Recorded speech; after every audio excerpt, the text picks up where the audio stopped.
J'aimerais présenter ici quelques éléments importants des nouveautés qui existent dans la fenêtre de Word de Office 2010. Vous voyez ici un document qui est ouvert dans Office 2010 avec la fenêtre que vous trouverez sur les ordinateurs de l'école. Vous pouvez voir que cette fenêtre est composée de ce qu'on appelle un ruban, cette partie d'en-tête du document qui contient un certain nombre de menus. Si vous changez de menu sur les réglages des menus, sur le haut de la fenêtre, vous voyez que les rubans changent et un nouveau jeu de commandes apparaît. Par exemple, si vous êtes dans l'onglet ou dans le menu révision, vous voyez apparaître tout un tas d'éléments ou de menus qui vous servent à vérifier votre document du point de vue de la grammaire, à ajouter des commentaires, à afficher des marques, etc. Si vous êtes dans l'onglet référence, eh bien vous pourrez par exemple insérer des tables des matières, insérer des notes de fin, des notes, des illustrations. L'onglet qui apparaît en premier sur la fenêtre d'Office, c'est l'onglet Accueil. Cet onglet Accueil contient toutes les commandes importantes de Word, celles qu'on utilise le plus couramment. Évidemment, tous ces onglets et ces rubans peuvent être personnalisés. Il n'est peut-être pas très judicieux de personnaliser tous ces onglets puisqu'ils dépendent du poste sur lequel vous travaillez. On verra dans un autre didacticiel comment personnaliser un document et retrouver ce document personnalisé sur tous les ordinateurs de l'école, y compris à domicile. J'aimerais aussi vous attirer votre attention sur un des éléments importants du nouveau Word que Office met en évidence, c'est la partie style. Office incite à utiliser les styles. Et je vais vous montrer comment on peut utiliser ces styles et à quoi ils peuvent servir. Alors, ici, j'ai réalisé un document en utilisant simplement les styles de base de Office, en utilisant un titre 1, un titre 2, etc. et un corps de texte. Vous pouvez voir que si on utilise le menu Modifier les styles, on peut changer de jeu de style. Il y a à disposition un certain nombre de jeux de style. Regardez le document, si je me déplace dans les différents jeux de style, je vois que immédiatement le document change de forme.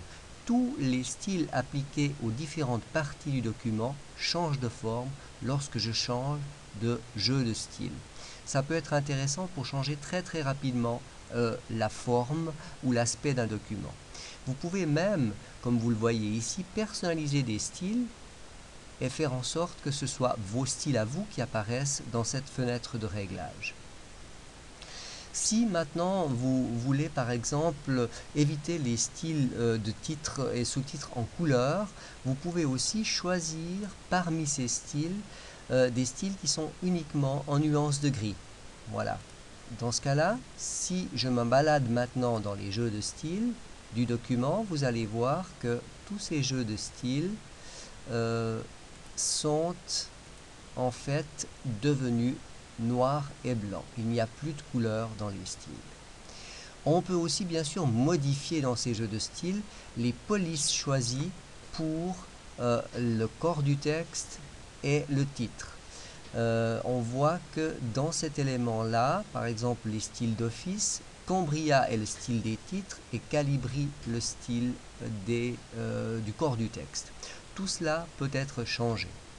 Encore un dernier élément concernant les styles, vous pouvez faire apparaître en tout temps une autre fenêtre de réglage de style et qui est en permanence à disposition sur votre document. Vous pouvez la déplacer bien sûr, la sortir de votre fenêtre pour laisser la place pour travailler sur le document et ainsi avoir à disposition tous les styles, pouvoir les régler par le biais de cette fenêtre-là. Deux ou trois autres éléments de personnalisation essentiels.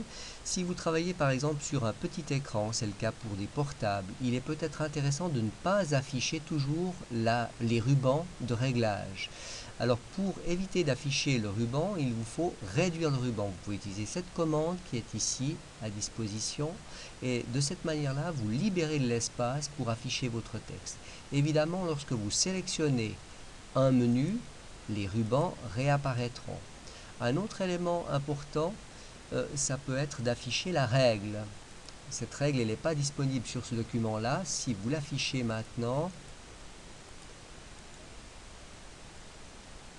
Voilà, je prends le document accueil, affichage, règles, et la règle apparaît de telle manière que vous puissiez voir sur votre document où sont réglées les marges, par exemple, où est positionné votre texte. Voilà pour une première introduction à Word de Office 2010.